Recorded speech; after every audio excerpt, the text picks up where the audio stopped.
ஒருத்தருக்கு நெஞ்சில் கபம் கட்டிட்டு கல்லுன்னு இருமல் இருக்குது.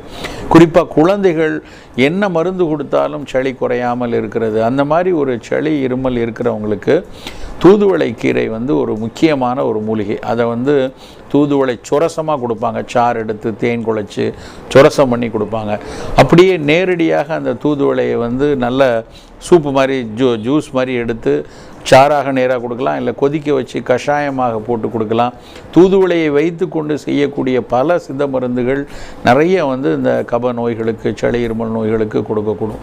இதையெல்லாம் தாண்டி தூதுவளைக்கு இருக்கக்கூடிய இன்னொரு மிக முக்கியமான பயன் என்ன அப்படின்னா, உடலின் வன்மையை கூட்டி ஆண்மை பெருக்கி கீரையாகவும் வந்து தூதுவளை கீரையை வந்து சொல்லியிருக்காங்க. அந்த அளவுக்கு தூதுவளை வந்து குழந்தைகளில் இருக்கக்கூடிய சளி இருமலில் ஆரம்பித்து ரொம்ப வயோதிகத்தில் வரக்கூடிய ஒரு நரம்பு தளர்ச்சி, உடல் வன்மை குறைதல் வரைக்கும் பல நபர்களுக்கும் பயன்படக்கூடிய ஒரு